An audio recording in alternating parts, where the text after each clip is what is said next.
This play is called Our Town. It was written by Thornton Wilder, produced and directed by Michaela Leist. It takes place in Grover's Corners, New Hampshire, just across the Massachusetts line. Latitude 42 degrees 40 minutes, longitude 70 degrees 37 minutes. The first act shows a day of life in our town. The day is May 7th, 1901. The time? Just before dawn. The sky is beginning to show some streaks of light over in the east there, behind our mountain. The morning star always gets wonderful bright the minute before it has to go, doesn't it? Well, I better show you how our town lies. Up here is Main Street. Way back there is the railway station. The tracks go that way. Polish Town is across the tracks, and some Canuck families. The Congregational Church is over there. Presbyterian is across the street. Methodist and Unitarian are over there. Baptist is down in the holla by the river. And the Catholic Church, that's across the tracks. Here is the town hall and the post office combined. Jail's in the basement. William J. Bryan once gave a speech from these very steps here. Along Main Street is a row of stores, horse blocks and hitching posts in front of them. The first automobile is going to come along in about 5 years. Belongs to banker Cartwright, our richest citizen. He lives up in the big white house on the hill over there. There's Mr. Morgan's drugstore and the grocery store. Most everyone in town manages to look into one of those two stores at least once a day. Over yonder's the public school. High school still further over. 8:45 mornings, noon times, and 3:00 afternoons. The whole town can hear the yelling and the hollering coming from those two school buildings. This is our doctor's house, Doc Gibbs. There's his back door. And there's some scenery, for those of you who feel they have to have scenery. Here's his wife's garden. It's got corn, peas, beans, hollyhocks, heliotrope, and a lot of burdock. In those days, our newspaper came out twice a week. And this is Editor Webb's house. And here's his wife's garden. Same as Mrs. Gibbs. Only it's got a lot of sunflowers, too. And right here is a big butternut tree. Nice town. You know what I mean? Nobody very remarkable has come out of it, as far as we know. The earliest tombstones in the cemetery date 1680. Oh, 1670. They're Grovers and Cartwrights, and Gibbses and Herseys. Same names as are around here now. As I said, it's about dawn. The only lights on in town are in a Polish cottage over by the tracks, where a mother's just had twins, and in the Joe Kroll house, where Joe Jr.'s getting up to deliver the paper, and in the train depot, where Shorty Hawkins is getting ready to flag the 5:45 for Boston.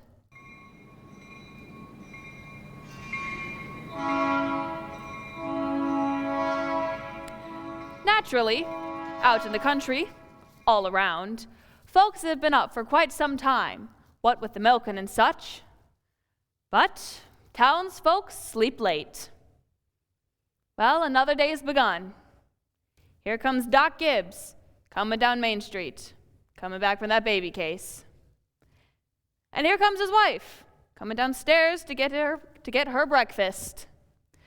Doc Gibbs died in 1930. The new hospital's named after him. Mrs. Gibbs, well, she died first. A long time ago, in fact. She went out to visit her daughter Rebecca, who married an insurance man in Canton, Ohio. She died there of pneumonia. But her body was brought back here And she's buried up in our cemetery now, up with a whole mess of Gibbses and Herseys. She was Julia Hersey, before she married Doc Gibbs in our Congregational church. In our town, we like to know the facts about everyone. There's Mrs. Webb, coming downstairs to get her breakfast, too. Oh, that's Doc Gibbs. Got the call 1:30 this morning. And here comes Joe Kroll, delivering the Mr. Webb Sentinel. Morning, Doc Gibbs. Morning, Joe. Do you want your paper now? Yes, I'll take it. Anything serious been going on in the world since Wednesday? Yes, sir. My school teacher, Miss Foster, is getting married to a fellow over in Concord. Well, I declare. How do you boys feel about that? Well, of course it's none of my business, but I think if a person starts out to be a teacher, she ought to stay one. Say, how's your knee, Joe? Fine, Doc. I never think about it at all. Only like you said, it always tells me when it's going to rain. What's it telling you today? Going to rain? No, sir. You sure? Yes, sir. Knee ever make a mistake? No, sir. Want to tell you something about that boy, Joe Kroll over there. Joe was awful bright. He went to high school here, and he graduated head of his class. And he got a scholarship to Massachusetts Tech. And he graduated head of his class there, too. It was all wrote up in the Boston papers at the time. But then the war broke out, and he died in France. All that education for nothing. Giddy up, Bessie. What's the matter with you today? Here comes Howie Newsom, deliver the milk.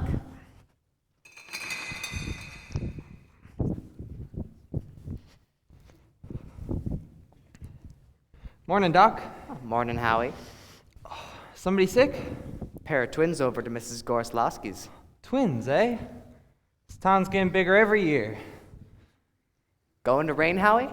No, fine day. That'll burn through. Oh. Come on, Bessie. Hello, Bessie. How old is she, Howie? Going on 17. Bessie's been all mixed up about the route ever since the Lockhart stopped taking their quart of milk every day. She wants to leave him in court just the same and keeps scolding me the whole trip.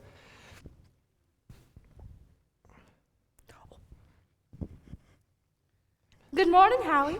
Morning, Mrs. Gibbs. Doc's just coming down the street. Is he? Seems like you're late today. Yes, something wrong with the separator. I don't know what 'twas.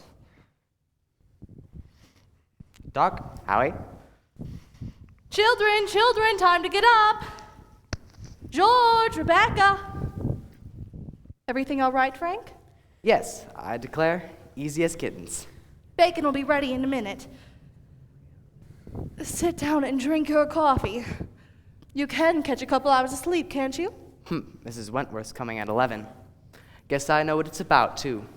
Her stomach ain't what it ought to be. All told, you won't get more than 3 hours sleep. Frank Gibbs, I don't know what's going to become of you. I do wish I could get you to go away someplace and take a rest. I think it would do you good. Emily, time to get up. Wally, 7 o'clock. I declare you got to speak to George. Something's come over him lately. He's been no help to me at all. I can't even get him to cut me some wood. Is he sassy to you? No, he just whines. All he thinks about is that baseball. George, Rebecca, you'll be late for school. George! George, look sharp. Yes, Pa. Don't you hear Mother calling you? I guess I'll go upstairs and get 40 winks. Wally, Emily, you'll be late for school. Wally, you wash yourself good or I'll come up and do it myself.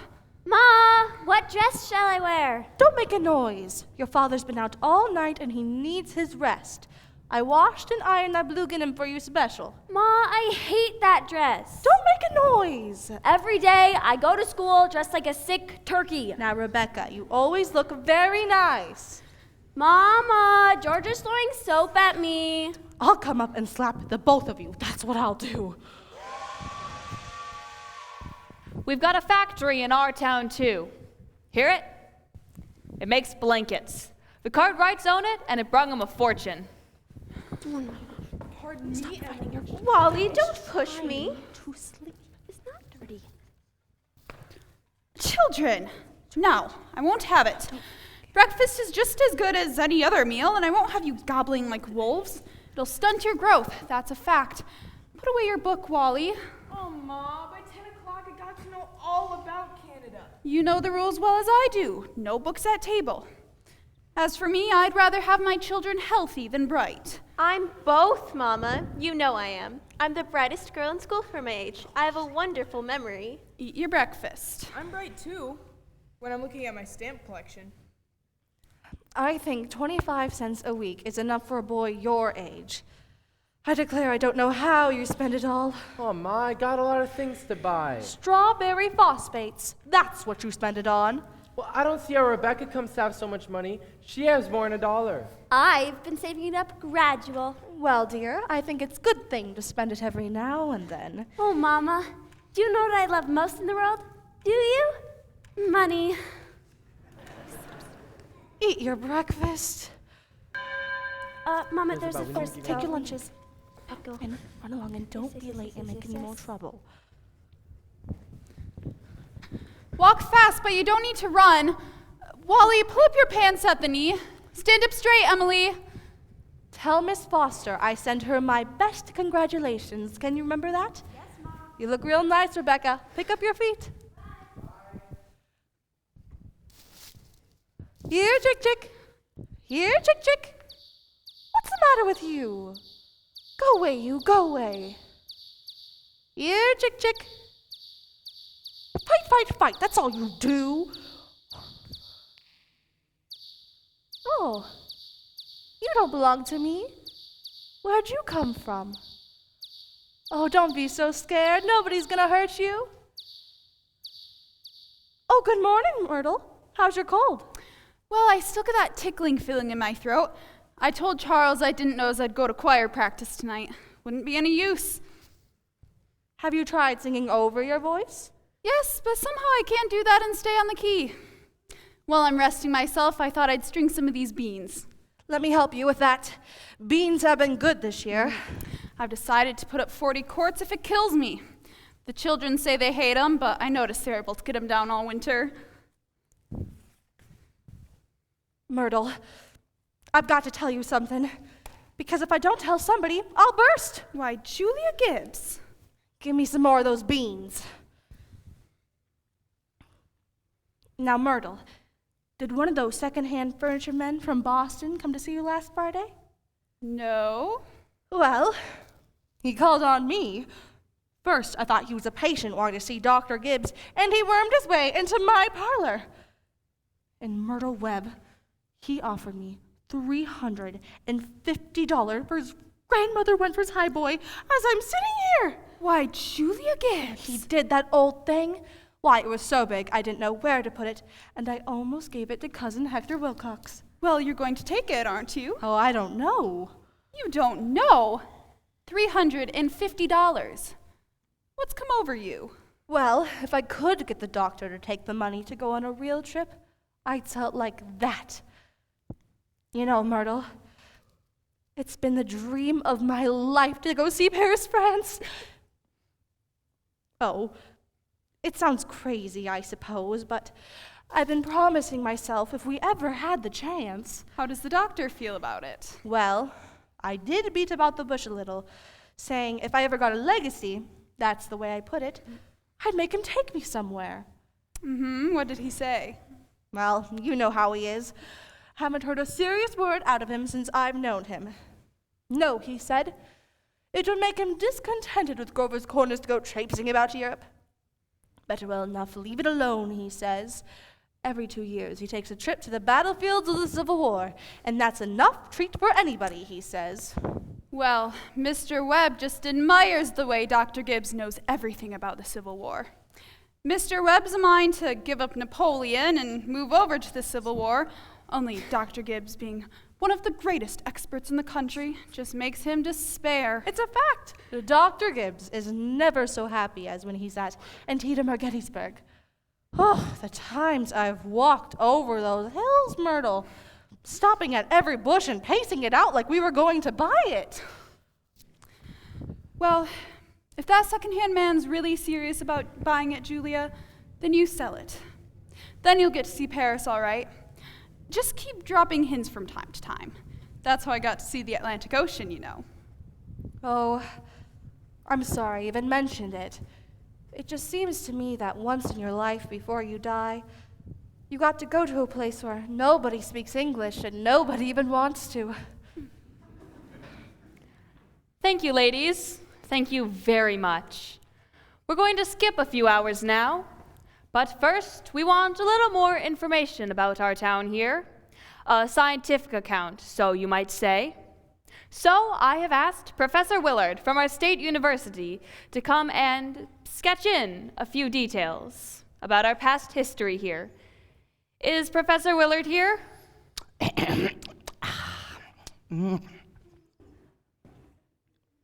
May I introduce Professor Willard? A few brief notes. Thank you, Professor. Unfortunately, our time is limited. Grover's Corners, let me see. Grover's Corners lies in the old Pleistocene granite of the Appalachian Range. I may say it's some of the oldest land in the world. We are very proud of that. A shelf of Devonian basalt crosses it with the vestiges of Mesozoic shale and some sandstone outcroppings, but that's all the more recent, 200, 300 million years old. Some highly interesting fossils have been found just 2 miles out of town in Silas Pickham's cow pasture. They can be seen in the museum at our university at any time. That is, any reasonable time. Shall I read some Professor Gruber's notes on the meteorological situation, main precipitation, etc.? Afraid we don't have time for that, Professor.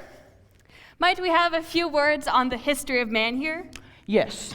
Anthropological data, early Amerindian stock. Cotahatchee tribes, no evidence before the 10th century of this era, now entirely disappeared. Possible traces in 3 families. Migration towards the end of the 17th century of English brachiocephalic blue-eyed stock for the most part. Some Slav, and Mediterranean. And the population, Professor? Within the town limits, 2,640, from what I remember. Just a moment, Professor. Twins were born this morning. Oh, yes, indeed. The population at the moment is 2,642. The postal district brings in 507 more, making a total of 3,149. Mortality and birth rates constant. By McPherson's gauge, 6.032. Thank you, Professor. We're all very much obliged to you, I'm sure. Not at all, ma'am. Not at all. Right that way, Professor. And thank you again. Now, on to the political and social report. Editor Webb? Oh, Mr. Webb?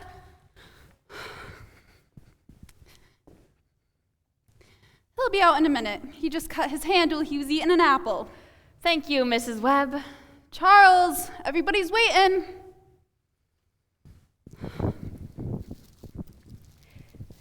Mr. Webb is publisher and editor of the Grover's Corners Sentinel. That's our local newspaper, you know. Well, I don't have to tell you that we're run here by a board of select men. All males vote at the age of 21, and women vote indirect. We're lower middle class, sprinkling of professional men, 10% illiterate laborers. Politically, we're 86% Republican, 6% Democrat, 4% Socialists, rest indifferent. Religiously, we're 85% Protestant, 12% Catholics, rest indifferent. And have you any comments on that, Mr. Webb? Very ordinary town, if you ask me. A little better behaved than most, probably a lot duller. Our young people here seem to like it well enough. 90% of them graduating from high school settle down right here to live, even when they've been away to college. Now, is there anyone in the audience who has any questions for Editor Webb about our town? Mr. Webb, is there a drink in Grover's Corners? Well, ma'am, I don't know what you'd call much. Saturday nights, the farmhands meet down at Ellery Greenoff Stable in Hollersome. We've got a couple of town drunks, but they're always having remorses every time an evangelist comes to town. No, ma'am, I'd say liquor ain't a regular thing in the home here, except in the medicine chest. Right good for a snake bite, you know, always was. Is there no one in town? Come forwards, will you, where we can all hear you. Is there no one in town who's aware of social injustice and industrial inequality? Oh, yes. Everybody is. Something terrible. Seems like they spend most of their time talking about who's rich and who's poor. Then why don't they do something about it? Well, I don't know. I guess we're all hunting like everybody else for the way that the diligent and sensible can rise to the top, and the lazy and quarrelsome can sink to the bottom. But it ain't easy to find. Meanwhile, we do all we can to help those that can't help themselves. And those that can, we leave alone. Are there any other questions? Oh, Mr. Webb, is there any culture or love of beauty in Grover's Corners? Well, ma'am, there ain't much. Not in the sense you mean. Come to think of it, there's some girls that play the piano at high school commencement, but they ain't happy about it. No, ma'am, there ain't much culture, but maybe this is the place to tell you that we've got a lot of pleasures of a kind here. We like the sun coming up over the mountain in the morning, and we notice a good deal about the birds. We pay a lot of attention to them. And we watch the change of the seasons. Yes, everybody knows about them. But those other things, you're right, ma'am, there ain't much. Robinson Crusoe and the Bible and Handel's Largo, we all know those. Oh, and Whistler's Mother. But those are just about as far as we go. So I thought, thank you, Mr. Webb. Yes, thank you, Mr. Webb. We'll head back to the town now. It's early afternoon. All 2,642 have had their dinners, and all the dishes have been washed. It's early afternoon. There's a calm in the air. You can hear a buzzing and a humming coming from the school buildings. Only a few buggies are out on Main Street. Horses dozing at the hitching posts. You all remember what that's like, I'm sure. Doc Gibbs is up in his office, tapping people and making them say ah. And there's Mr. Webb, cutting his grass. 1 man in 10 finds it a privilege to push his own lawnmower. No, sir. It's later than I thought. There are the children coming home from school already.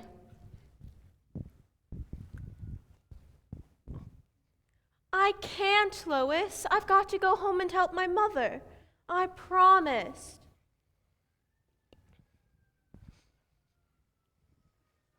Emily, walk simply. Who do you think you are today? Papa, you're terrible. 1 minute you tell me to stand up straight, and the next minute you call me names. I just don't listen to you. Well, golly, I never got a kiss from such a great lady before. Oh, excuse me, Mrs. Forrest. You go out and play in the fields, young man. You got no business playing baseball on Main Street. Awfully sorry, Mrs. Forrest. Mm-hmm.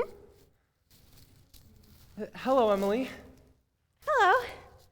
That was a fine speech you made in class today. Well, I was really ready to make a speech about the Monroe Doctrine, but at the last minute, Miss Corcoran made me talk about the Louisiana Purchase instead. I worked an awful long time on both of them. Gee, it's funny, Emily. From my window up there, I can just see your head nights when you're doing your homework over in your room. Why, can you? You certainly do stick to it, Emily. I don't see how someone can sit still for that long. I guess you like school. I always feel it's something you have to go through. Yeah. I don't mind it, really. It passes the time. Yeah. What do you think, Emily? We might work out a sort of telegraph system from your window to mine. And once in a while, you could give me a kind of hint or two about one of those algebra problems. Oh, I don't mean the answers, Emily. Of course not. Just some little hint. Oh, I think hints are allowed. So, if you get stuck, George, you whistle to me, and I'll give you some hints. Emily, you're just naturally bright, I guess. I figure it's just a way a person's born. Yeah. But you see, I want to be a farmer. And my Uncle Luke says whenever I'm ready, I can just come over and work on his farm. And if I'm any good, I can just gradually have it. You mean the house and everything? Yeah. Well, I better be getting out to the baseball field. Thanks for the talk, Emily. Good afternoon, Mrs. Webb. Good afternoon, George. So long, Emily. So long, George. Emily, come and help me string these beans for the winter. George Gibbs let himself have a real conversation, didn't he? Why, he's growing up. How old would George be? I don't know. Let's see, he must be almost 16? Mama, I made a speech in class today, and I was very good. You must recite it to your father at supper. What was it about? The Louisiana Purchase. I'm going to make speeches all my life. It was like silk off a spool. Mama, are these big enough? Try to get them a little bigger if you can. Mama, will you answer me a question? Serious? Seriously, dear, not serious. Seriously. Will you? Of course I will. Mama, am I good looking? Yes, of course you are. All of my children have got good features. I'd be ashamed if they hadn't. Oh, Mama, that's not what I mean. What I mean is, am I pretty? I've already told you, yes. Now, enough of that. You have a nice, young, pretty face. Never heard of such foolishness. Mama, were you pretty? Yes, I was, if I do say it. I was the prettiest girl in town, next to Mamie Cartwright. Oh, Mama, but you've got to say something about me. Am I pretty enough to get anybody, to get people interested in me? Emily, you make me tired. Now, stop it. You are pretty enough for all normal purposes. Now, come along and bring that bowl with you. Oh, Mama, you're no help at all. Thank you. Thank you very much. We're going to have to interrupt here again. Thank you, Mrs. Webb. Thank you, Emily. There are a few more things we want to explore about our town. I figure now is a good time to tell you that the Cartwright interests have begun building a new bank in Grover's Corners. Had to go to Vermont for the marble, sorry to say. But they've asked a friend of mine what they should put in the cornerstone for people 1,000 years from now to dig up.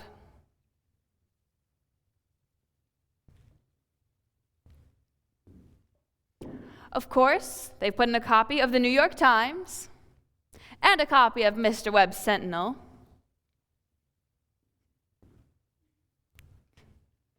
We're kind of interested in this because some scientific fellas have found a way of painting all that reading matter with a glue, a sort of silicate glue that'll make it keep for 1,000 or even 2,000 years. We're putting in a Bible and the Constitution of the United States and a copy of William Shakespeare's plays. What do you say, folks? What do you think?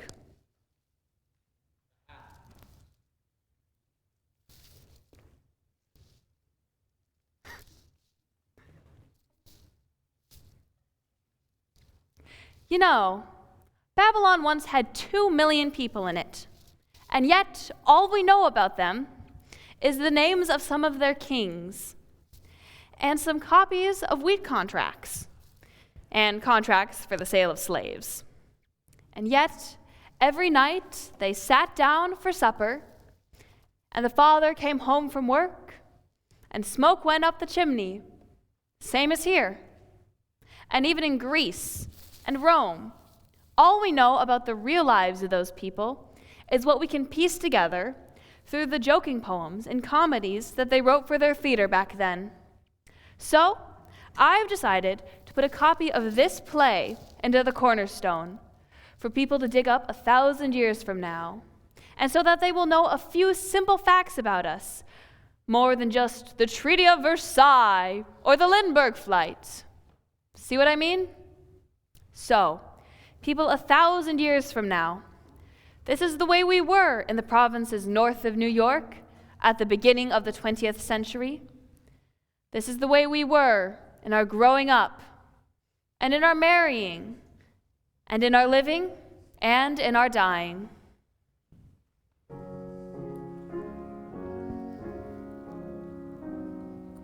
Two, three, four. Well, a good deal of time has gone by. You can hear the choir practice going on in the Congregational Church. The children are at home doing their schoolwork, and the day is running down like a tired clock.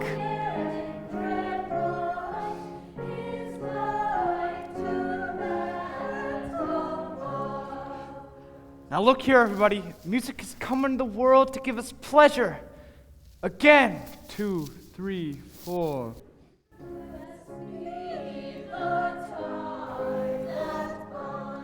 Softer. Softer. Get it out of your heads that music is only good when it's loud. You lead the loudness to the Methodists. You couldn't beat them even if you tried. Now again, tenors, 2, 3, 4.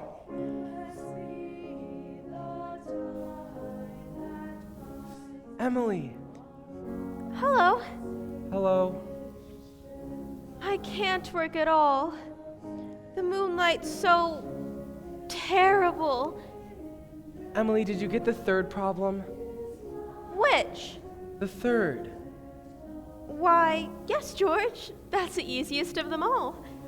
I don't see it. Emily, can you give me a hint? I'll tell you one thing. The answer's in yards. In yards? How do you mean? In square yards. Oh, in square yards. Yes, George. Don't you see? Yeah? In square yards of wallpaper. Wallpaper. Oh, I see. Thanks a lot, Emily. You're welcome. My, isn't the moonlight terrible? And choir practice going on. I think if you hold your breath, you can hear the train all the way to Conticook. Hear it? Huh, what do you know? Well, I guess I better go back and try to work. Good night, Emily, and thanks. Good night, George. Now, before I forget it, how many of you guys were able to sing at Fred Hershey's wedding this Tuesday afternoon? Show your hands. That'll be fine. That'll be right nice. We'll do the same music we did at Jane Trowbridge's wedding last month. Now we are going to sing Art Thou Weary, Art Thou Languid. It is a question, ladies and gentlemen. Make it talk.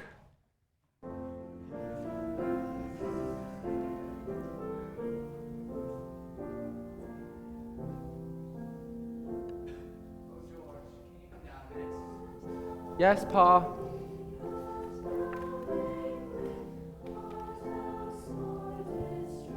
Make yourself comfortable, George. I'll only keep you a minute. George, how old are you?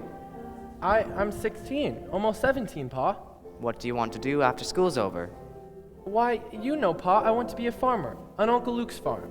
You'll be willing, will you, to get up early and milk and feed the stock? And you'll be able to hoe and hay all day? Why, sure I will. What do you mean, Pa? Well, George, while I was in my office today, I heard a funny sound. And what do you think that was? It was your mother chopping wood. There you see your mother getting up early, cooking meals all day long, washing and ironing, and still she has to go out in the backyard and chop wood. I suppose she just got tired of asking you. She just gave up and decided it was easier to do it herself. And you eat her meals and put the clothes that she keeps nice for you on, and you run off and play baseball like she's some hired girl that we keep around the house but that we don't like very much. Well, I knew all I had to do was call your attention to it. Here's a handkerchief, son.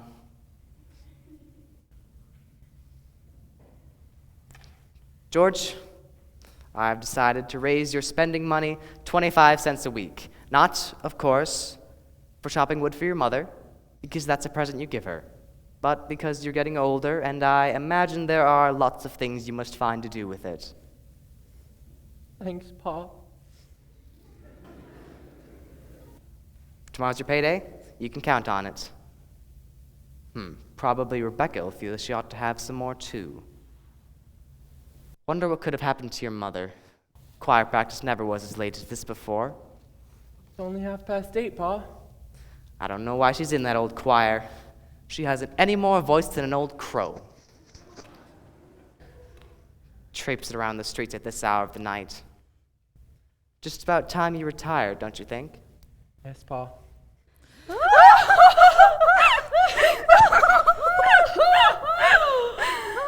Good night, Martha.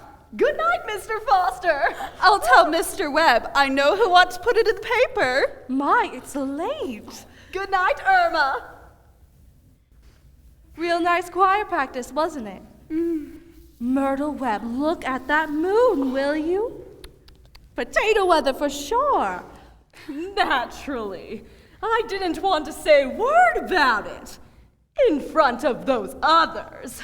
But now that we're alone, really, it's the worst scandal that ever was seen in this town. What? Simon Stimson! Now, Luella. But Julia, to have the organist of a church drink and drunk year after year. You know he was drunk tonight. Now, Luella, we all know the troubles Mr. Simpson has been through, and we all know that Dr. Ferguson knows too. And if Dr. Ferguson keeps him there in his job, the only thing the rest of us can do is just not notice it. Oh, not to notice it. But it's getting worse. No, it isn't, Luella. It's getting better. I've been in that choir twice as long as you have. It doesn't happen anywhere near so often. My, I hate to go to bed on a night like this. I better hurry. Those children will be sitting up till all hours. Good night, Luella. Good night, Myrtle. Can you get home safe, Luella? It's as bright as day. I can see Mr. Soames scowling out the window now. You'd think we'd been to a dance the way that menful carry on. Good night. Good night, Luella.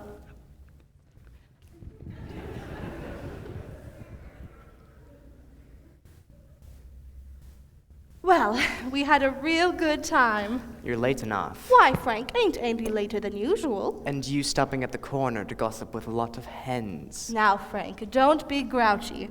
Come and smell the heliotrope with me in the moonlight.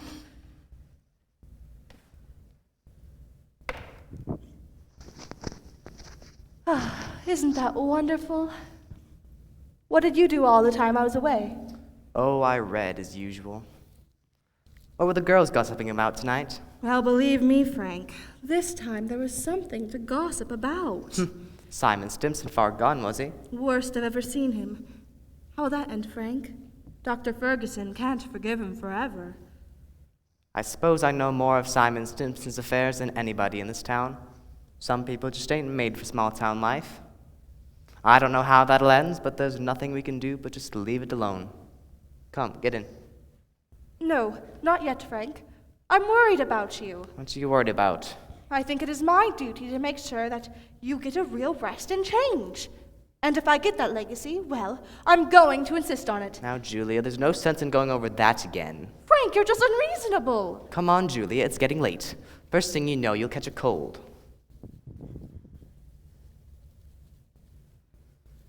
I gave George a piece of my mind tonight.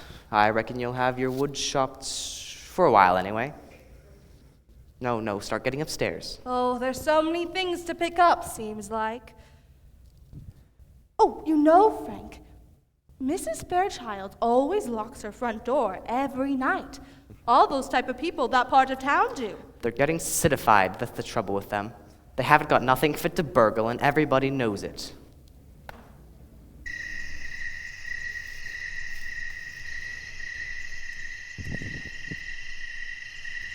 Get out, Rebecca. There's only room for one at this window. You're always spoiling everything. Let me look just a minute. Use your own window. I did, but there's no moon there. George, do you know what I think, do ya? I think maybe the moon's getting nearer and nearer and soon there'll be a big explosion. Rebecca, you don't know anything. If the moon were getting near, the guys who sit up all night with the telescopes would see it first, and they'd tell about it, and it'd be in all the newspapers. George, is the moon shining on South America, Canada, and half the whole world? Well, I suppose it is.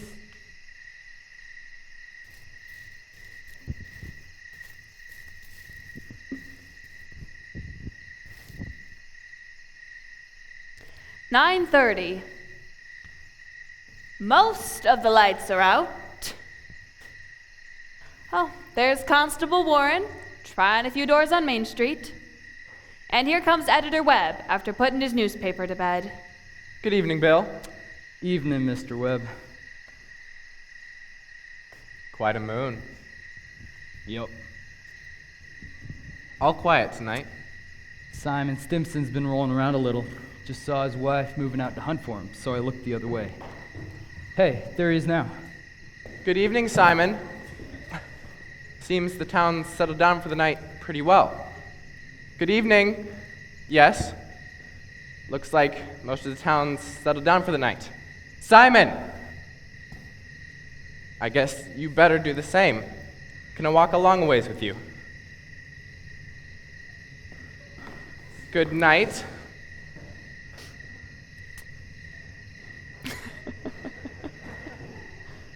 I don't know how that's gonna end, Mr. Webb. Well, he's seen a spot of trouble, one thing after another. Oh, Bill, if you see my boy smoking cigarettes, just give him a word, will you? He thinks a lot of you, Bill. Well, I don't think he smokes no cigarettes, Mr. Webb. Leastways, not more than 2 or 3 a year. Well, I hope not. Good night, Bill. Good night, Mr. Webb. Who's that up there? Is that you, Myrtle? No, it's me, Papa. Why aren't you in bed? I don't know. I just can't sleep yet, Papa. The moonlight's so wonderful. And the smell of Mrs. Gibbs' heliotrope. Can you smell it? Yes. You haven't any troubles on your mind, have you, Emily? Troubles, Papa? No. Well, enjoy yourself. Just don't let your mother catch you. Good night, Emily. Good night, Papa. I never told you about that letter that Jane Crawford got from her minister when she was sick. He wrote Jane a letter, and on the envelope, the address was like this. It said, Jane Crawford, the Crawford Farm, Grover's Corners, Sutton County, New Hampshire, the United States of America. What's funny about that? I'm not finished. The United States of America, continent of North America, the Western Hemisphere, the Earth, the solar system, the universe, the mind of God. That's what it said on the envelope. What do you know? And the postman brought it just the same. What do you know? That's the end of the first act, friends. You can go and smoke. Those that smoke.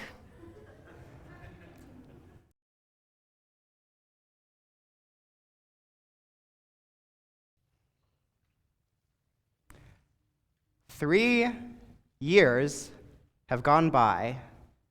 Yes, the sun's come up over 1,000 times. Summers and winters have cracked the mountains a little bit more, and the rain has brought down some of the dirt. Some babies that weren't even born before have begun talking regular sentences already.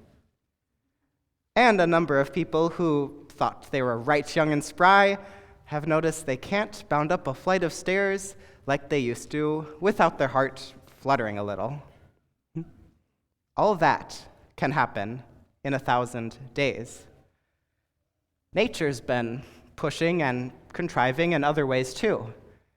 A number of young people fell in love and got married. Yes, the mountain got bit away a few fractions of an inch. Millions of gallons of water went by the mill, and here and there, a new home was set up under a roof. Almost everybody in the world gets married. You know what I mean. In our town, there aren't hardly any exceptions. Most everybody climbs into their graves married. The first act was called The Daily Life. This act is called Love and Marriage. There's another act coming after this. I reckon you can guess what that's about. So, it's 3 years later. It's 1904. It's July 7th, just after high school commencement. That's the time most of our young people jump up and get married. Soon as they've passed their last examinations in solid geometry and Cicero's orations, they suddenly feel themselves fit to be married.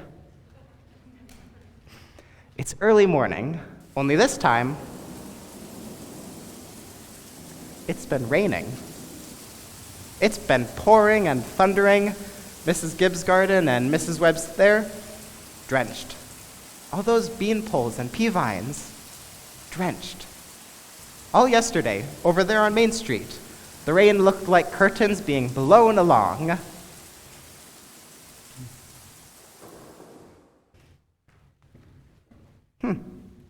It may begin again any minute. There it is again. There. You can hear the 5:45 for Boston. And there's Mrs. Webb and Mrs. Gibbs come down to make breakfast, just as though it were an ordinary day. I don't have to point out to the women in my audience that these ladies they see before them, these ladies cooked 3 meals a day, one of them for 20 years, the other for 40, and no summer vacation. They brought up 2 children apiece, washed, cleaned the house, and never a nervous breakdown.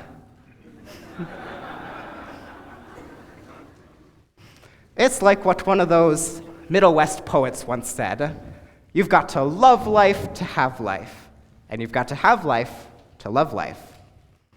It's what they call a vicious circle. Giddy up, Bessie.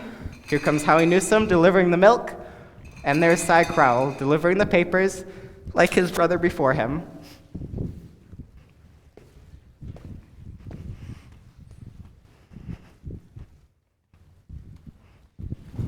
Morning, Howie. Morning, Cy. Anything in the papers I ought to know?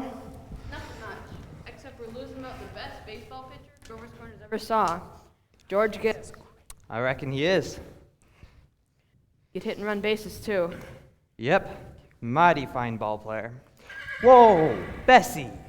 Guess I can stop and talk if I have a mind to. I just don't see how he could give up something like that just to get married. Would you, Howie? I can't tell, Cy. I never had no talent that way. You're up early? Yes, seeing if there's anything I can do to prevent flood. River's been rising all night. Cy Crowell's been all worked up here about George Gibbs retiring from baseball. Yes, sir, that's the way it goes. Back in '84, we had a player, Cy. Even George Gibbs couldn't touch him. The name of Hank Todd went down to the Maine and became Parson. Wonderful ball player. Howie, how does the weather look to you? Oh, it ain't bad. I think it'll clear up for good.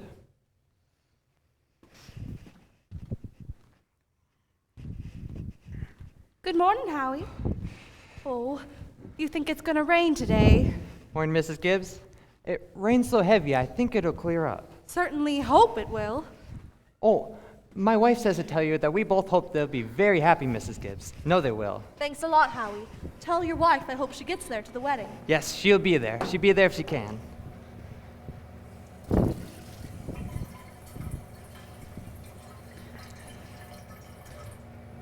Morning, Mrs. Webb. Good morning, Mr. Newsom. I told you 4 quarts of milk, but I hope you can spare me another. Oh, yes. And the 2 of cream. Will it start raining again, Mr. Newsom? Oh, it's just saying to Mrs. Gibbs how it may lighten up. Oh, my wife says to tell you that we both hope they'll be very happy, Mrs. Webb. No, they will. Thank you, and thank Mrs. Newsom, and we're counting on seeing you at the wedding. Oh, yes, Mrs. Webb. We hope to get there. Couldn't miss that. Well, Ma, the day's come. You're losing one of your chicks. Frank Gibbs, don't you say another word. I feel like crying every minute. Sit down and drink your coffee. The groom's up shaving himself, only there ain't an awful lot to shave. Whistling and singing like he's glad to leave us. Every now and then he says "I do" to the mirror, but it don't sound convincing to me. I declare, I don't know how they'll get along. I've seen to it and arranged his clothes, making sure that he's put warm things on. Frank, they're too young. Emily won't think of such things. He'll catch his death of cold within a week. I was remembering my wedding morning, Julia. Now don't start that, Frank Gibbs. I was the scaredest young fella in the state of New Hampshire. I thought I'd make a mistake for sure. And when I saw you coming down that aisle, I thought you were the prettiest girl I'd ever seen. The only trouble was that I'd never seen you before.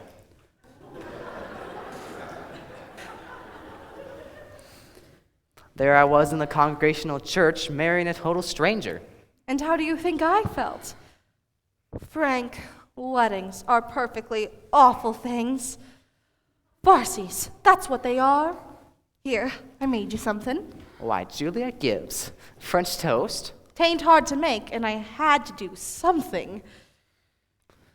How'd you sleep last night, Julia? Well, I heard a lot of the hours struck off. Yes, I get a shock every time I think of George setting out to be a family man. The great gangling thing.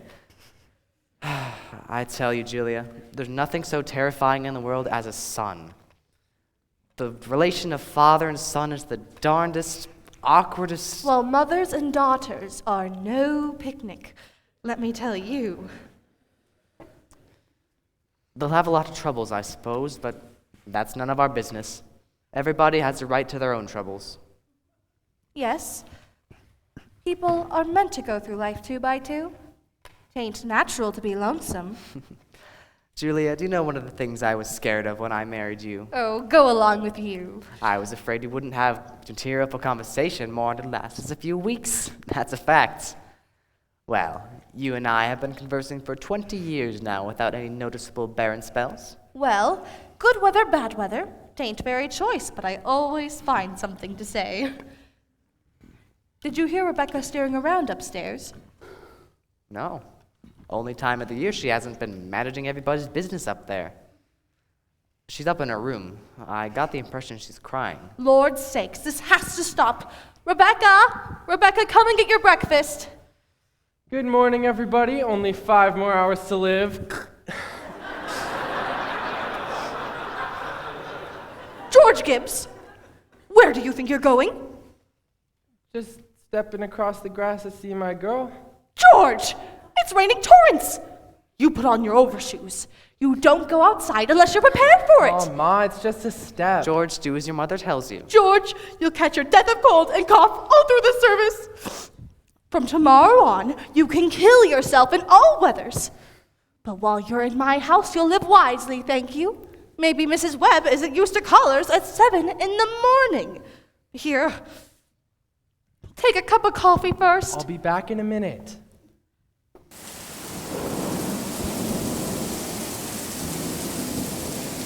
Good morning, Mother Webb. Goodness, you frightened me. Now, George, you can come in a minute out of the wet, but you know I can't ask you in. Why not? George, you know as well as I do. The groom can't see his bride on the wedding day, not until he sees her in the church. Oh, that's just a superstition. Good morning, Mr. Webb. Good morning, George. Mr. Webb, you don't believe in that superstition, do you? There's a lot of common sense in some superstitions, George. Millions have followed it, George, and you wouldn't want to be the first to fly in the face of custom. How is Emily? She hasn't waked yet. Haven't heard a sound out of her. Emily's asleep? No wonder. We were up till all hours, sewing and packing. Now, here's what I'll do. You sit down here with Mr. Webb and drink this cup of coffee, and I'll go upstairs and see if she doesn't come downstairs and surprise you.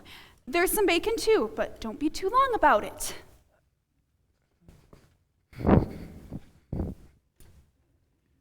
Well, George, how are you? Fine, I'm fine, Mr. Webb. Mr. Webb, what sense could there be in a superstition like that? Well, you see, on her wedding morning, a girl's mind's apt to be full of clothes and one thing and another. Don't you think that's probably it? Yes, I never thought of that. A girl's apt to be a mite nervous on her wedding day. I wish a fellow could get married without all that marching up and down. Every man that's ever lived has felt that way about it, George, but it hasn't been any use. It's the women folk who've built up weddings, my boy. For a while now, the women have it all their own. A man looks pretty small at a wedding, George. All those good women standing shoulder to shoulder, making sure the knot's tied in a mighty public way. But you believe in it, don't you, Mr. Webb? Oh, yes. Oh, yes. Don't you misunderstand me, my boy. Marriage is a wonderful thing, and don't you forget that. No, sir. Mr. Webb, how old were you when you were married? Well, you see, I'd been away to college, and I'd had a little time to settle down, but Mrs. Webb, she wasn't much older than what Emily is. Oh, age hasn't much to do with it, not compared with, other things. What were you going to say, Mr. Webb? Oh, I don't know. Was I going to say something? George, I was thinking the other night of something my father told me when I was getting married. Charles, he said, Charles, first thing to do is to give a command, even if it don't make sense, just so she'll learn to obey. And he said, if anything irritates you about her conversation or anything, just get up and leave the house. That'll make it clear to her. And he said, oh, yes, never, never, never let your wife know how much money you have. Never.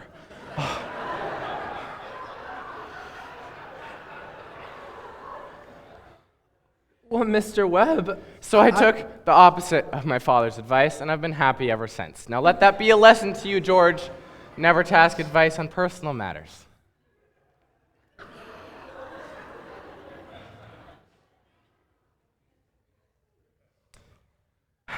George, are you going to raise chickens on your farm? What? Are you going to raise chickens on your farm? Oh, Uncle Luke's never been much interested, but I thought that... A book came into my office the other night on the philo system of raising chickens. I want you to read it. I'm thinking of beginning in my own way in the backyard and putting an incubator in the cellar. Are you talking about that old incubator again? I thought the two of you would be talking about things worthwhile. Well, Myrtle, if you want to give him some good advice, I'll go upstairs and leave you alone with him. George, Emily has to come downstairs and have her breakfast. She sends you her love, but she doesn't want to lay eyes on you. Goodbye. Goodbye.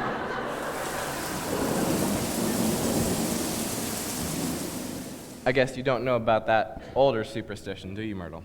What do you mean, Charles? Since the cavemen, no bridegroom should see his father-in-law on the wedding day, or near it. Now remember that.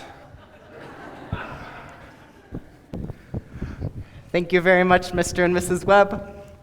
Now, I have to interrupt again here. You see, we want to know how all this began.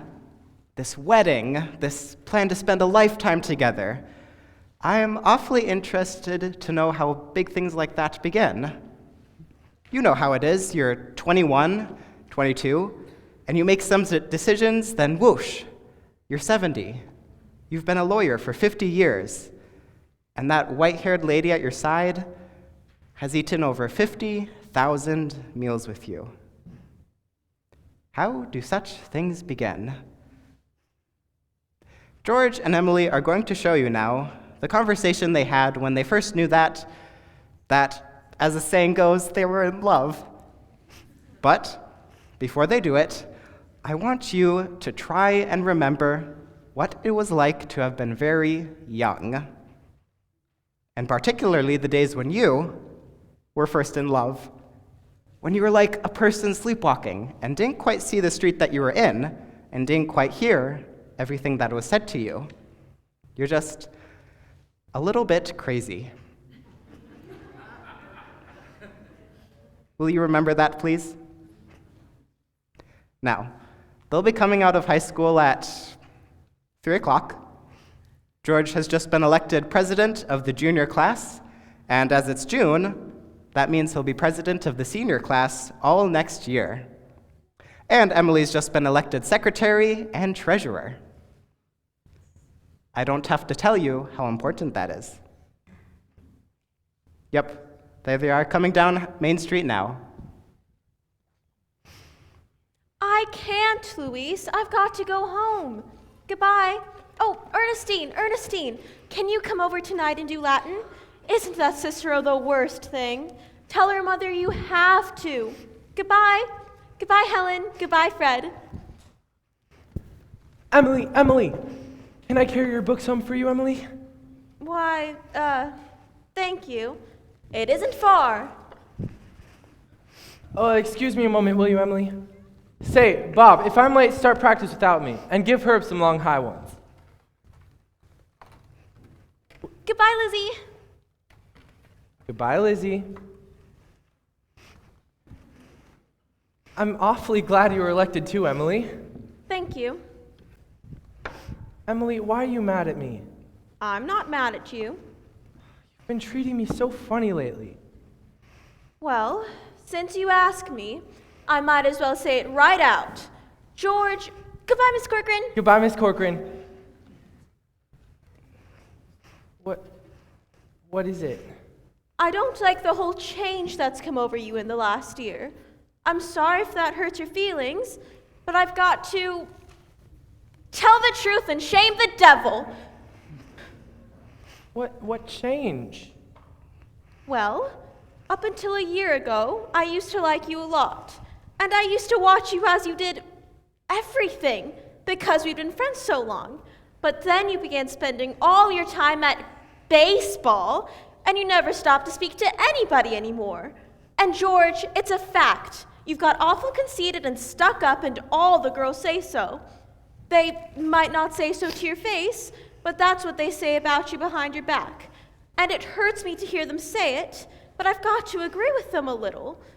I'm sorry if it hurts your feelings, but I can't be sorry I said it. I'm glad you said it, Emily. I never thought that such a thing was happening to me. I guess it's hard for a fella not to have faults creep into his character. I always expect a man to be perfect, and I think he should be. Well, I don't think it's possible to be perfect, Emily. Well, my father is, and as far as I can see, your father is. There's no reason on earth why you shouldn't be too. Well, I feel that it's the other way around. That men aren't naturally good, but girls are. Well, you might as well know right now that I'm not perfect.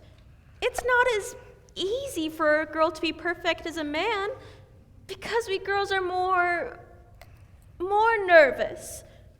Now, I'm sorry I said all that about you. I don't know what made me say it. Emily. Now I can see it's not the truth at all, and I suddenly feel that it isn't important anyway. Emily. Would you like an ice cream soda or something before you go home? Why, thank you. I would.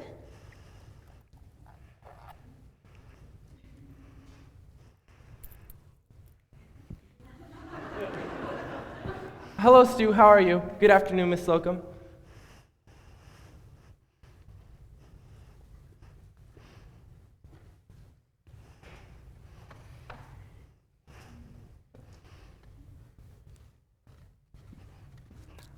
Hello, George.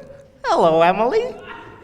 Why, Emily Webb, what you been crying about? She just had an awful scare, Mr. Morgan.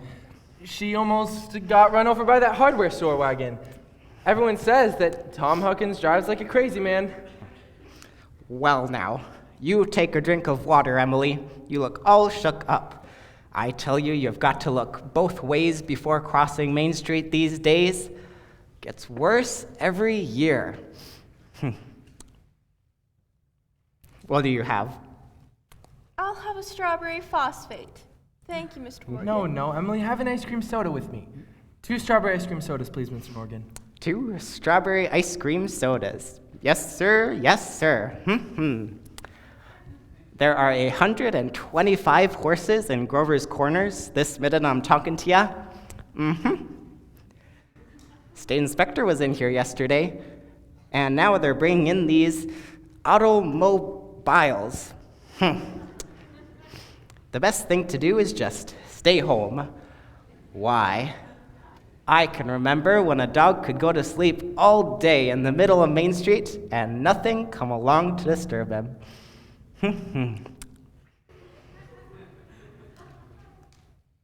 Well, there they are. Enjoy them.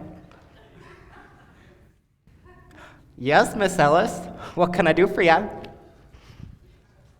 They're so expensive. No, Emily, don't think of that. We're celebrating our election. And then do you know what else I'm celebrating? No. I'm celebrating because I've got a friend who tells me all the things that ought to be told me. George, please don't think of that. I don't know why I said it. It's not true. No, Emily, you stick to it. I'm glad you spoke to me the way you did, but you'll see I'm going to change so quick. You bet I'm going to change. And Emily, I have a favor to ask you. What? Emily, if I do go away to State Agriculture College next year, will you write me a letter once in a while? I certainly will. I certainly will, George. It certainly seems like being away 3 years you'd get out of touch with things. Grover's Corners isn't a very important place when you think of all New Hampshire, but I think it's a very nice town. The day wouldn't come when I wouldn't want to know everything that's happening here. I know that's true, Emily. Well, I'll try to make my letters interesting. You know, Emily, whenever I meet a farmer, I ask him if he thinks it's important to go to agriculture school to be a good farmer. And some of them say it's even a waste of time. You can get all that stuff anyway out of the pamphlets the government sends out. And my Uncle Luke's getting older. He's about ready for me to start in taking over his farm tomorrow if I could. Why, George. And like you say, being gone all that time in other places and meeting other people, gosh, if anything like that could happen, I don't want to go away. I guess new people probably aren't any better than the old ones. I bet they almost never are. And Emily, I feel you're as good a friend as I've got. I don't need to go and meet the other people in the other towns. But, George, maybe it's very important for you to learn all that about cattle judging and soils and those things. Of course, I don't know. Emily, I'm going to make up my mind right now. I won't go. I'll tell Pa about it tonight. Why, George, I don't see why you have to decide right now. It's a whole year away. Emily, I'm glad you spoke to me about that fault in my character. What you said was right, but there was one thing that was wrong with it. And that was when you said that for a year I wasn't noticing people. And you, for instance, why, you say you were watching me. I was doing the same about you the whole time. Why, sure, I always thought of you as one of the chief people I thought about. I always made sure where you were sitting on the bleachers and who you were with. And for 3 days now, I've been trying to walk home with you, but something's always got in the way. Yesterday, I was standing over by the wall waiting for you, and you walked home with Miss Corcoran. George, life's awful funny. Why, I thought... Listen, Emily, I'm going to tell you why I'm not going to agriculture college. I think that once you've found a person that you're very fond of, I mean a person who's very fond of you as well and likes you enough to be interested in your character, why I feel that's just as important as college is, and even more so. That's what I think. I think it's awfully important too. Emily? Yes, George? If I did improve and make a big change, would you be, I mean, could you be? I am now. I always have been. So I guess this is an important conversation we've been having. Yes. Yes. Wait just a moment and I'll walk you home.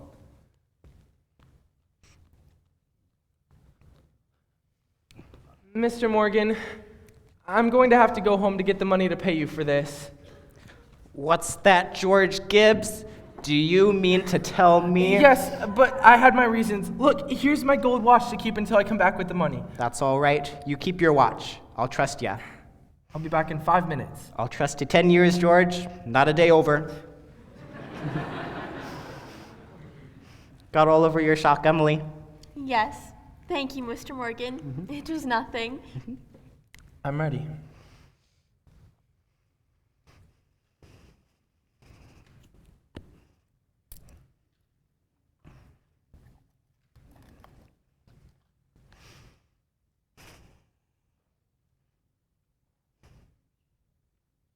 Well, now we're ready to get on with the wedding.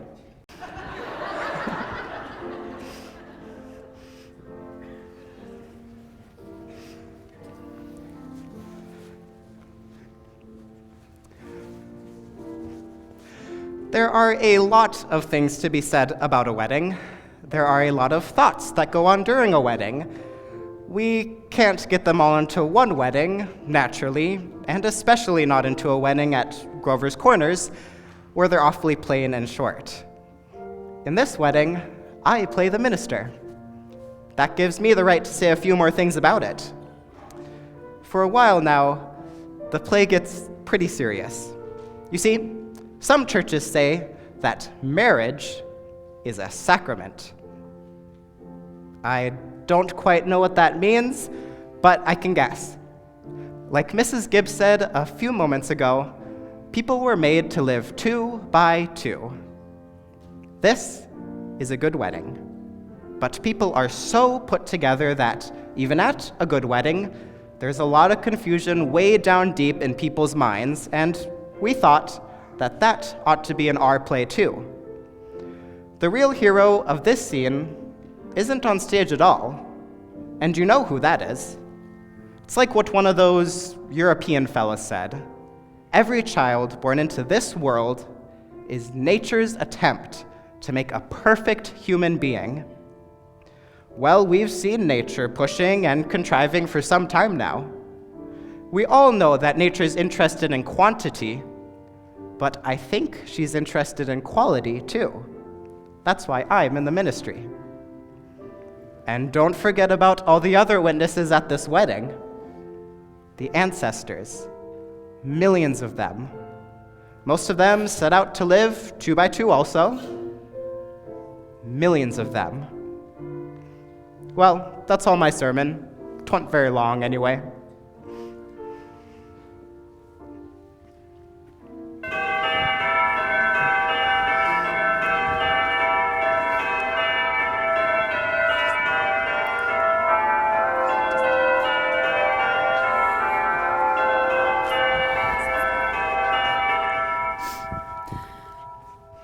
Why on earth I should be crying? I suppose there's nothing to cry about. It came over me at breakfast this morning. There was Emily eating her breakfast as she's done for 17 years, and now she's going off to eat it in someone else's house. I suppose that's it. And Emily, she suddenly said, "I can't eat another mouthful." And she put her head on the table and she cried.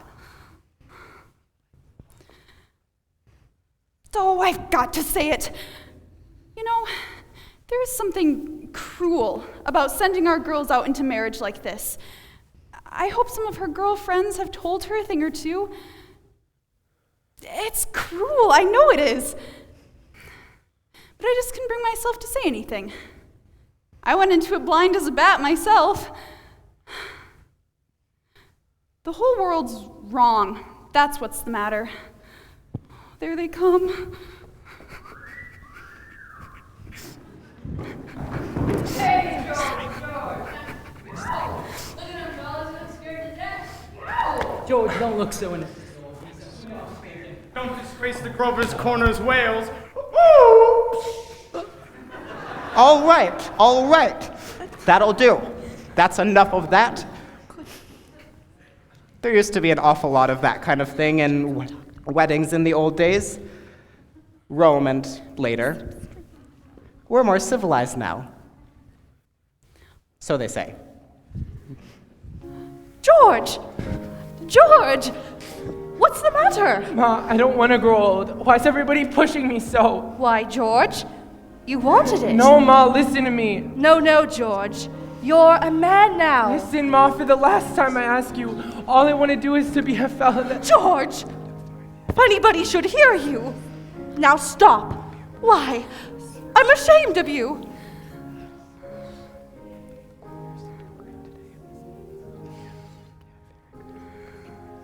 Where is Emily? Oh, George. You gave me such a turn. Cheer up, Ma. I'm getting married. Let me catch my breath a minute. Now, Ma, you say Thursday nights. Emily and I are coming to dinner every Thursday night. You'll see. Ma, what are you crying for? Come on, we've got to get ready for this.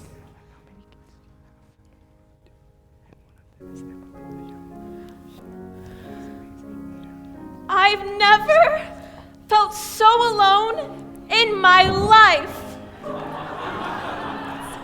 And George over there looking so... I hate him. I wish I were dead. Papa! Emily, now don't get upset. But Papa, I don't want to get married. Everything's all right. Why can't I stay for a while just as I am?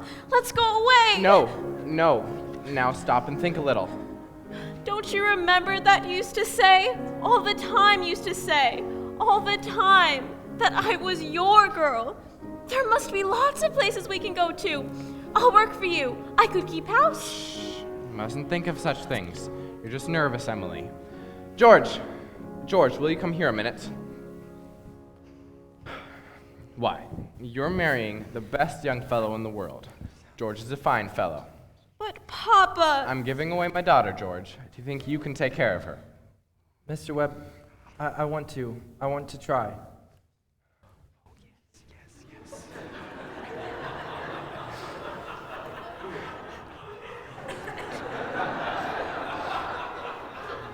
Emily, I'm going to do my best. I love you, Emily. I need you. Well, if you love me, help me. All I want is someone to love me. Will, Emily. Emily, I'll try. And I mean forever. Do you hear? Forever and ever. Come. They're waiting for us.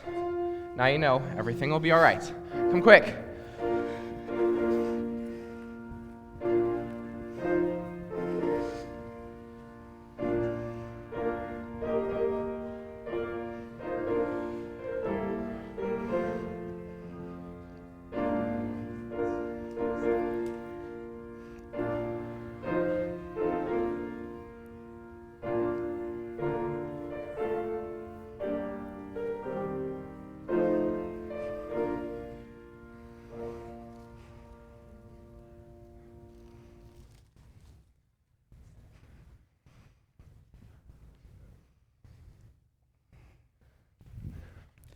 Do you, George, take this woman, Emily, to be your wedded wife?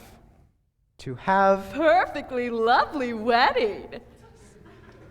Loveliest wedding I ever saw. Oh, I do love a good wedding. Don't you? Doesn't she make a lovely bride? I do. And do you, Emily, take this man, George, to be your wedded husband? To have... Don't know what I'm seeing. Such a nice wedding. But I always cry. Don't know why it is, but I always cry. I just like to see young people happy. Don't you? Oh, I think it's lovely.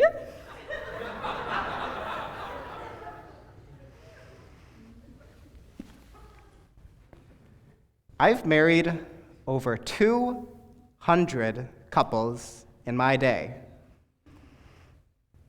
Do I believe in it? I don't know.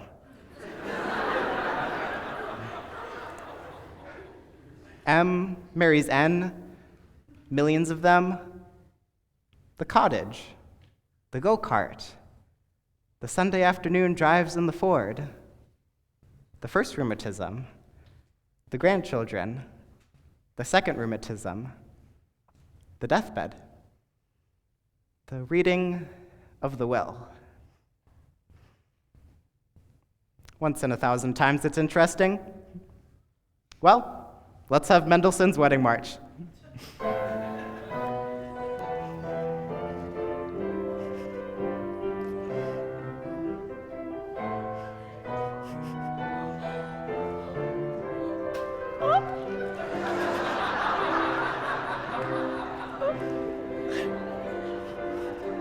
Don't they make a lovely couple? Don't know when I've been to such a nice wedding. I'm sure they'll be happy. I always say, happiness, that's the great thing. The important thing is to be happy.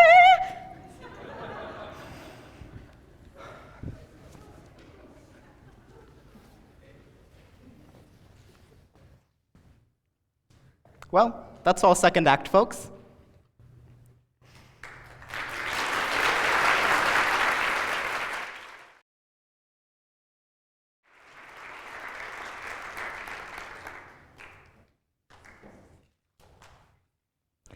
This time, 9 years have gone by, friends. Summer, 1913. Gradual changes in Grover's Corners. Horses are getting rarer. Farmers are coming into town on Fords. Everybody locks their house doors now at night. Ain't been any burglars in town yet, but everybody's heard about 'em. You'd be surprised, though. On the whole, things don't change much around here. This is certainly an important part of Grover's Corners. It's a hilltop, a windy hilltop. Lots of sky, lots of clouds, and often lots of sun and moon and stars. You can come up here on a fine afternoon and see range on range of hills. Awful blue they are, up by Lake Sunapee and Lake Winnipesaukee. And way up, if you've got a glass, you can see the White Mountains and Mount Washington, where North Conway and Conway is. And of course, our favorite mountain, Mount Monadnock, right here. And all the towns that lie around it, Jaffrey and East Jaffrey, Petersboro and Dublin. And there, quite a ways down, is Grover's Corners. Yes, beautiful spot up here. Mountain laurel and lilacs. I often wonder why people want to be buried in Woodlawn in Brooklyn when they might pass the same time up here in New Hampshire. Over here are the old stones, 1670, 1680. Strong-minded people that come a long way to be independent. Summer people walk around up here laughing at the funny words on the tombstones. They don't do any harm, I guess. And genealogists come up from Boston, get paid by city people for looking up their ancestors. They want to make sure they're daughters of the American Revolution and of the Mayflower. Well, I guess that don't do any harm either. Whenever you come near the human race, there's layers and layers of nonsense. Over there are the Civil War veterans. Iron flags on their graves. New Hampshire boys had a notion that the Union ought to be kept together, even though they'd never seen more than 50 miles of it themselves. All they knew was the name, friends. The United States of America. The United States of America. And they went and they died about it. This here is the new part of the cemetery. Here's your friend, Mrs. Gibbs. And let me see. Simon Stimson, organist at the Congregational Church. And Mrs. Soames, who enjoyed the wedding so. You remember. Oh, and many others. And Editor Webb's boy, Wallace, whose appendix burst while on a Boy Scout trip to Crawford Notch. Yes, an awful lot of sorrow has sort of quieted down up here. People just wild with grief have brought their relatives up to this hill. You know how it is. and then time, and sunny days, and rainy days, and snow. Yes, we're glad they're in a beautiful place now. And we're coming up here ourselves when our fit's over. Now, there are some things that we all know, but we don't take them out and look at them very often. We all know that something is eternal. And it ain't houses, it ain't names, it ain't the earth, it ain't even the stars. We all know in our bones that something is eternal. All the greatest people that have ever lived have been telling us that for 5,000 years, and yet you'd be surprised how people are always losing hold of it. Yes, there's something way down deep that's eternal about every human being.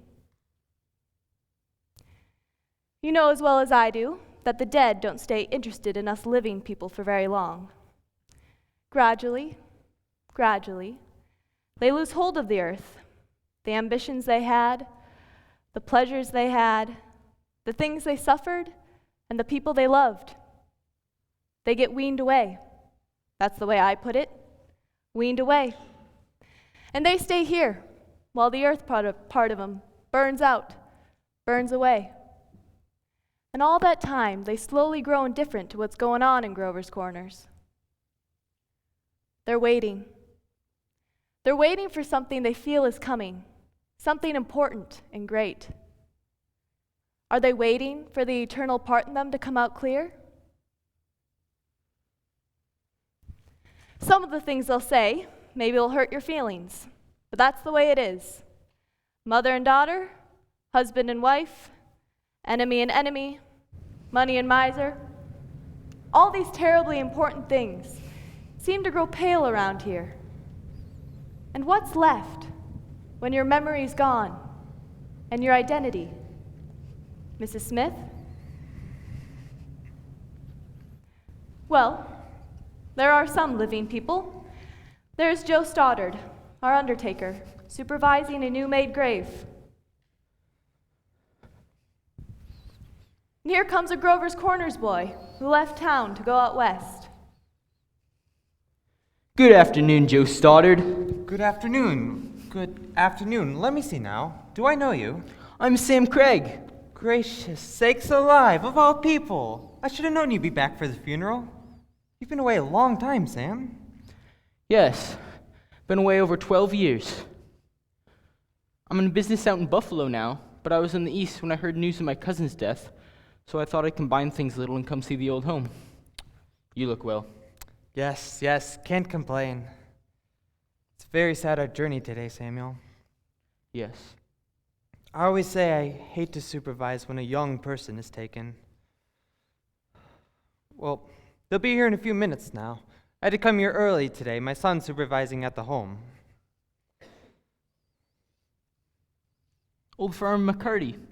I used to do chores for him after school. He had the lumbago. Yes, we brought Farmer McCarty here a number of years ago now. Why, this is my Aunt Julia. I'd forgotten that she'd... Of course.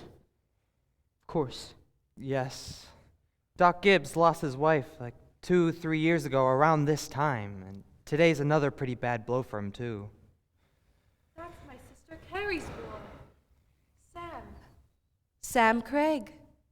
I'm always uncomfortable when they're... Simon.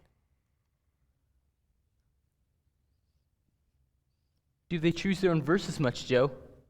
No, not the usual. Mostly the bereaved pick a verse. Doesn't sound like my Aunt Julia. There aren't many of those Hersey sisters left now. Let me see. Where are... I wanted to look for my father's and mother's. Over there at the Craigs on Avenue F. He was organist at church, wasn't he? Drank a lot, we used to say. Nobody was supposed to know about it. He'd seen a peck of trouble. Took his own life, you know. Did he? Hung himself in the attic. They tried to hush it up, but of course it got around. he chose his own epitaph. You can see it there. It ain't a verse exactly.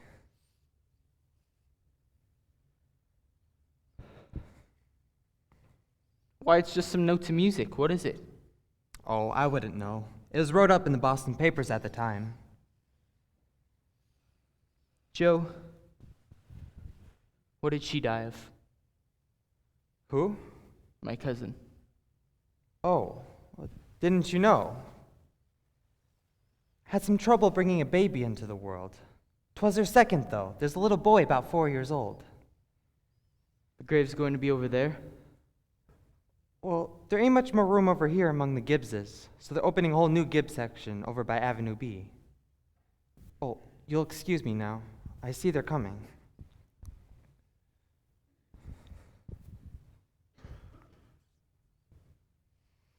Who is it, Julia? My daughter-in-law, Emily Webb. Well, I declare, the road up here must have been awful muddy. What did she die of, Julia? In childbirth. Childbirth? I'd forgotten all about that. My, wasn't life awful? And wonderful? Wonderful, was it? Simon, now remember.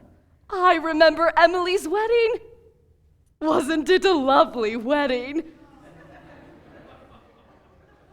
And I remember her reading a class poem at graduation exercises. Emily was one of the brightest girls ever to graduate high school. I've heard Principal Wilkins say so time after time. I called on him at their new farm right before I died. Perfectly beautiful farm. It's on the same road we lived on. Yup, right smart farm.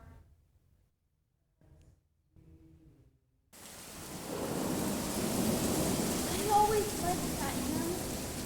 I was hoping they'd sing the hymn.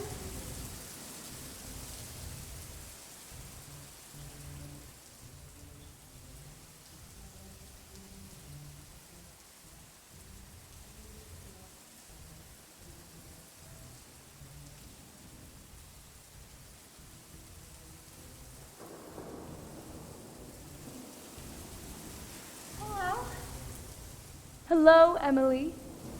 Hello, Miss Gibbs. Hello, Mother Gibbs. Emily. Hello. It's raining. Yes, dear. They'll be gone soon. Just rest yourself. It seems thousands and thousands of years since Papa remembered that was my favorite hymn. Oh, I wish I'd been here a long time. I don't like being new here. How do you do, Mr. Stimpson? How do you do, Emily? Oh, Mother Gibbs, George and I have made that farm just the best place you ever saw. We thought of you all the time. We wanted to show you the new barn and a great long cement drinking fountain for the stock. We bought that out of the money you left us. I did? Don't you remember, Mother Gibbs? The legacy you left us? Why, it was over $350. Yes. Yes, Emily.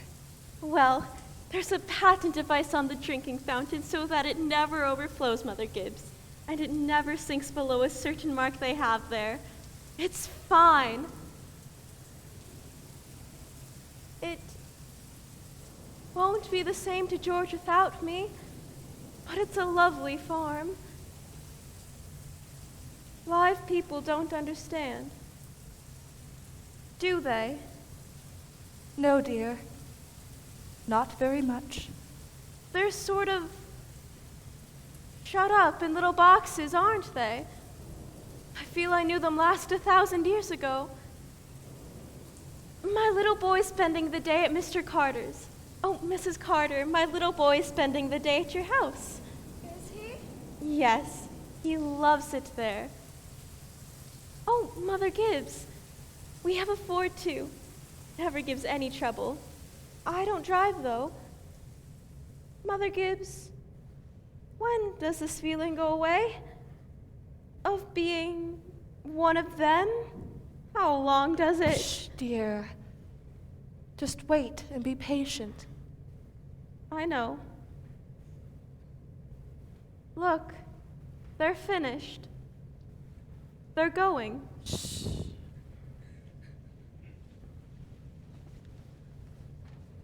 Look, Father Gibbs is bringing some of my flowers to you. He looks just like George, doesn't he?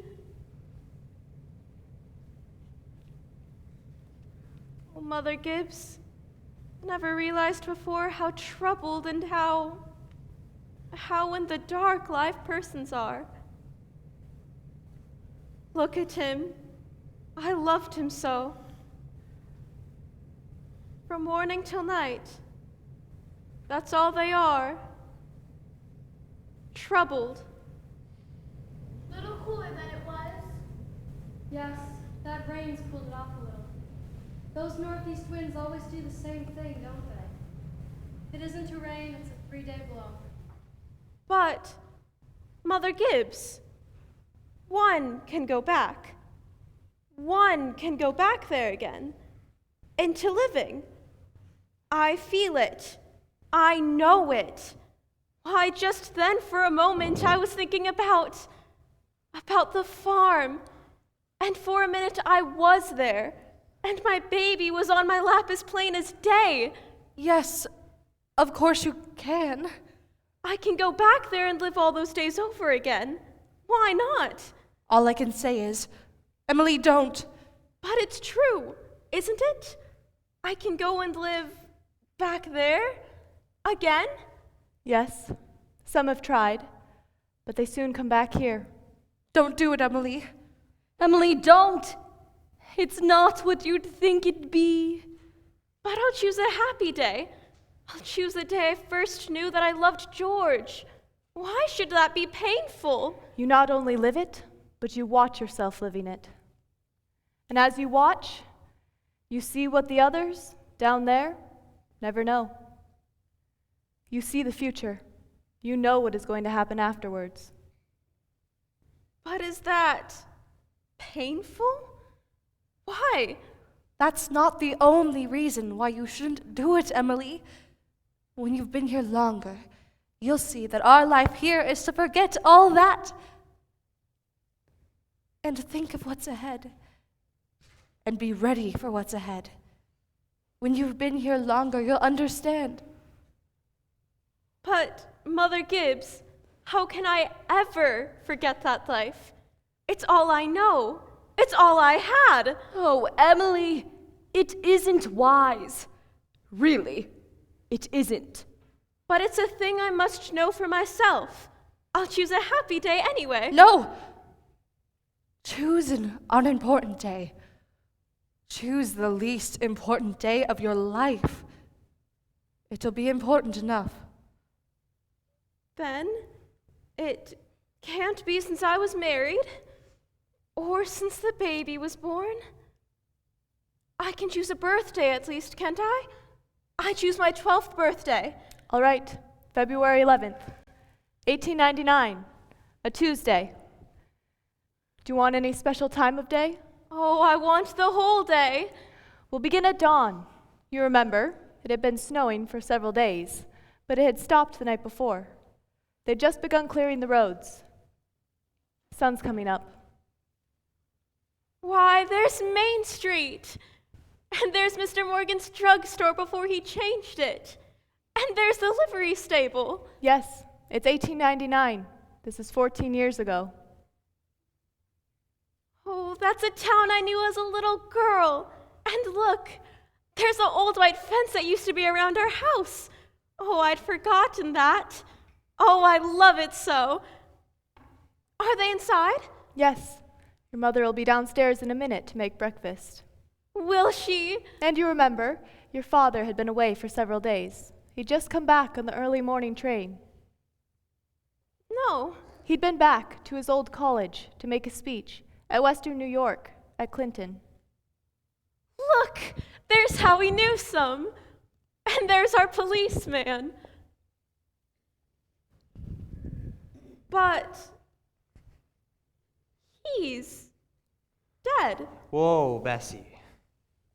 He died. Morning, Bill. Morning, Howie. You're up early? Been rescuing a Polish party darn near froze to death down by Paulstown there. Got drunk and lay out in the snowdrifts. Thought he was in bed when I shook him. Why, there's Joe Crowell. Good morning, Mr. Warren. Morning, Howie. Children, Wally, Emily, time to get up. Mama, I'm here. Oh, how young Mama looks. I didn't know Mama was ever that young. You can come and dress by the kitchen fire if you like, but hurry.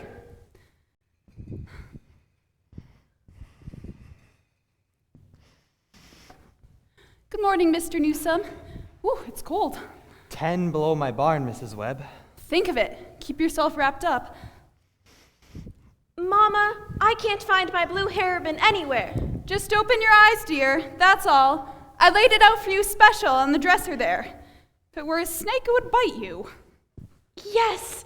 Yes! Good morning, Bill. Good morning, Mr. Webb. You're up early. Yes, well, I've just been back from my old college in New York State. Been any trouble here? Well, I was called up this morning to rescue a Polish fellow. Darn near froze to death he was. Well, we must get it in the paper. Twasn't much. Papa!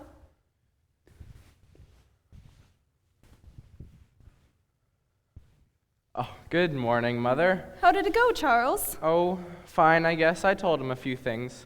Everything all right here? Yes, can't think of anything that's happened special. Been right cold. Howie Newsome says it's 10 below over to his barn. Yes, well, it's colder than that at Hamilton College. Students' ears are falling off. It ain't Christian. The paper have any mistakes in it? None that I noticed. The coffee's ready when you want it. Oh, Charles, don't forget it's Emily's birthday. Did you remember to get her something? Yes, I have something here. Where's my girl? Where's my birthday girl? Don't interrupt her now, Charles. You can see her at breakfast. She's slow enough as it is. Hurry up, children! Now, I don't want to call you again. I can't bear it. They're so young and beautiful. Why did they ever have to get old? Mama, I'm here. I'm grown up. I love you all. Everything. I can't look at everything hard enough.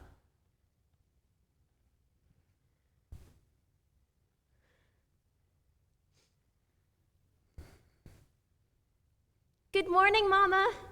Well, now, dear, a very happy birthday to my girl and many happy returns. There are some surprises waiting for you on the kitchen table. Oh, Mama, you shouldn't have. But birthday or no birthday, I want you to eat your breakfast good and slow. I want you to grow up and be a good, strong girl. That and the blue paper is from your Aunt Carrie, and I reckon you can guess who brought in the postcard album. Found it on the doorstep when I brought in the milk. George Gibbs. Must have come over in the cold pretty early. Right nice of him. Oh, George. I'd forgotten that. Chew that bacon good and slow. It'll help keep you warm on a cold day. Oh, Mama, just look at me 1 minute as though you really saw me. Mama, 14 years have gone by. I'm dead. You're a grandmother, Mama. I married George Gibbs, Mama. Wally's dead, too. Mama, his appendix burst on a camping trip to North Conway. We felt just terrible about it. Don't you remember? But just for a moment, now we're all together. Mama, just for a moment, we're happy. Let's look at one another. That and the yellow paper is something I found in the attic among your grandmother's things. You're old enough to wear it now, and I thought you'd like it. And this is from you. Oh, Mama, it's just lovely, and it's just what I wanted. It's beautiful. Well, I'd hoped you'd like it. Hunted all over. Your Aunt Nora couldn't find one in Concord, so I had to send all the way over to Boston. Wally has a surprise for you, too.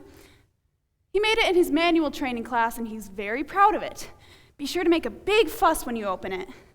And your father has something for you, too. Don't know what it is myself. Shh, here he comes. Where's my girl? Where's my birthday girl? I can't. I can't go on. It goes so fast.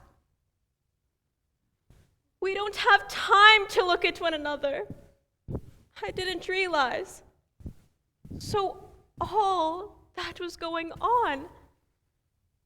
And we never noticed. Take me back. Up the hill to my grave. But first, wait. One more look.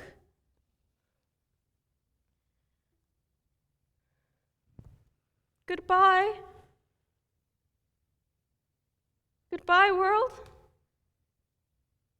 Goodbye, Grover's Corners.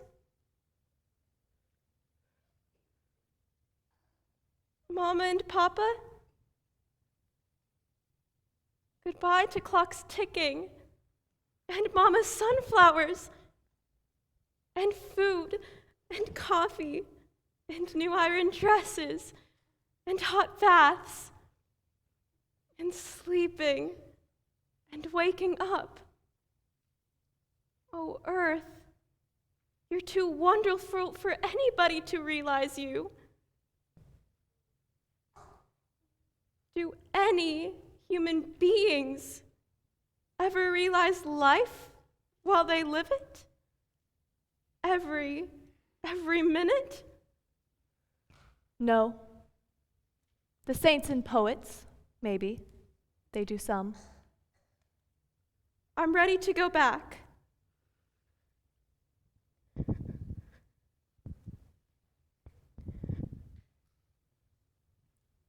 Were you happy?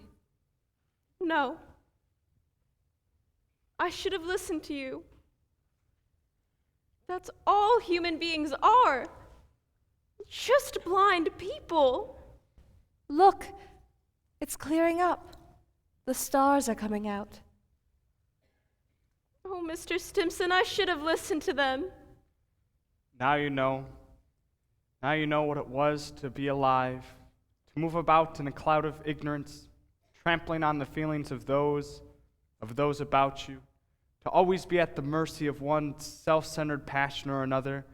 Now you know the happy existence you wanted to go back to is just blindness and ignorance. Simon Stimson, that's not the whole truth, and you know it. Emily, look at that star. I forget its name. My boy Joel was a handsome sailor. Knew them all. He used to set up porch evenings and tell them all by name. Yes, wonderful. The stars, mighty good company. Yes, yes, it is. Here's one of them coming. That's funny. Ain't no time for one of them to be here. Goodness sakes. Mother Gibbs, it's George. Yes, dear. Just rest yourself. It's George. And my boy Joel, who knew the stars, he used to say it took millions of years for that speck of light to get to the earth. Don't seem like a body could believe it, but that's what he used to say. Millions of years. Goodness, that ain't no way to behave. He ought to be home. Mother Gibbs? Yes, dear? They don't understand. Do they? No, dear. They do not understand.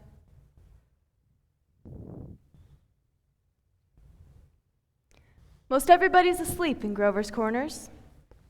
There are a few lights on. Shorty Hawkins, down at the depot, has just watched the Albany train go by. And at the livery stable, someone's setting up late and talking. And there are the stars, doing their old crisscross journeys through the sky. Scholars haven't settled the matter yet, but they seem to think that there are no living beings up there. Just chalk or fire. Only these ones are straining away all the time, just to make something of itself. The strain's so bad that every 16 hours, everybody lies down and gets a rest. 11 o'clock in Grover's Corners. You get a good rest too. Good night.